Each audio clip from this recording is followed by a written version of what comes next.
बच्चों को नहलाते वक्त हमें किन किन चीज़ों का ध्यान रखना चाहिए। पहली चीज़ है कि हम बच्चों के लिए क्या यूज़ कर रहे हैं, कैसे यूज़ कर रहे हैं और क्या क्या चीज़ें चाहिए होती हैं जब हम बच्चे को नहलाते हैं। जो हमें पहली चीज़ चाहिए होती है वो होती है एक सॉफ्ट टॉवल। टॉवल बच्चे का हमेशा ही अलग रखें, ठीक है, और वो हमेशा सॉफ्ट लें, बहुत ही मुलायम लें, ताकि बच्चे को उससे कोई दिक्कत ना हो या फिर कोई रैश ना पड़े। कभी पोंछते पोंछते कभी अगर वो हार्श है तो बच्चे को रैश पड़ सकते हैं। दूसरी चीज़ जो हमें अच्छे से ध्यान रखनी चाहिए वो जो हम बॉडी वॉश यूज़ कर रहे हैं वो और बॉडी शैम्पू दोनों कैसा है, ठीक है, वो कहीं पे उसमें एलर्जिक तो नहीं है, वो उसमें फ्रेगनेंस तो नहीं है, नेचुरल कंपोनेंट्स हैं कि नहीं है, और मतलब कोई हार्श तो नहीं है, बच्चे को कोई प्रॉब्लम तो नहीं होगी। क्योंकि अगर शैम्पू और बॉडी वॉश आप ढंग का नहीं यूज़ करते हैं तो बच्चे को इरिटेशन हो सकती है, रेडनेस आ सकती है, स्किन इन्फेक्शन हो सकते हैं, तो और आइज़ इन्फेक्शन भी हो सकते हैं। तो इन सब चीज़ों का विशेष रूप से ध्यान रखें। तीसरी चीज़ ये है कि जब हम बच्चे के लिए आजकल बहुत सारे टब आते हैं जिसमें जो आपको बहुत ही ईज़िली बच्चे को जिसमें लिटा करके आप उनको आराम से नहला सकते हैं। ये 3 चीज़ें होती हैं जो आपको ध्यान में रखनी चाहिए। इसके बाद आते हैं बच्चे को कैसे नहलाना है।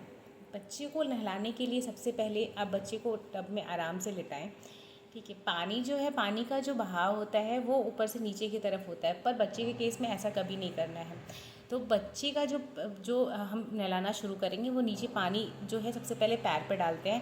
पैर पे डालने के बाद फिर धीरे धीरे करके हम बच्चे को ऊपर की तरफ नहलाते हैं। बच्चे को अच्छे से बॉडी वॉश करें। उसके बाद बच्चों को जब बॉडी वॉश करते हैं तो हमें कुछ कुछ एरियाज़ होते हैं जिन पे हमारा ध्यान नहीं जाता और हम उन्हें क्लीन करना भूल जाते हैं या फिर बहुत अच्छे से साफ़ नहीं करते हैं।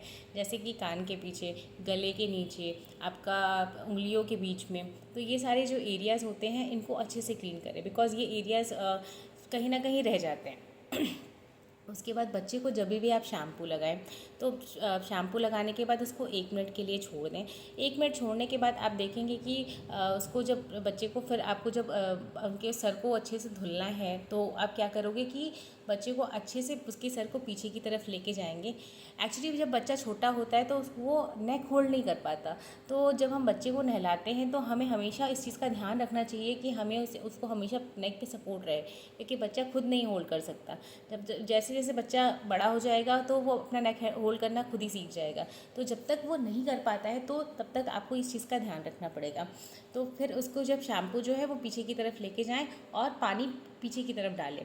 इससे क्या होगा, जो शैम्पू होगा वो ना ही आँखों में जाएगा, ना नाकों में जाएगा, ना ही मुंह में जाएगा और कान में भी नहीं जाएगा। तो ये सारी चीज़ों का ध्यान बिल्कुल रखें, कहीं पानी आपके कान में ना पड़ जाए। इन सब चीज़ों का एकदम बहुत ज़रूरी होता है इन सब चीज़ों का ध्यान रखना। बाकी आपको मेरी वीडियो कैसी लगी आप मुझे प्लीज़ कमेंट करके बताएं। आप कौन सा बॉडी वॉश, कौन सा शैम्पू यूज़ करते हैं। इसके अलावा मुझे प्लीज़ सब्सक्राइब करें, बाकी हमारे जो बेल आइकन है उसको प्रेस करें ताकि इसके बाद मैं कोई भी वीडियो बनाऊँ तो आपको वो नोटिफिकेशन मिल जाए। Thank you.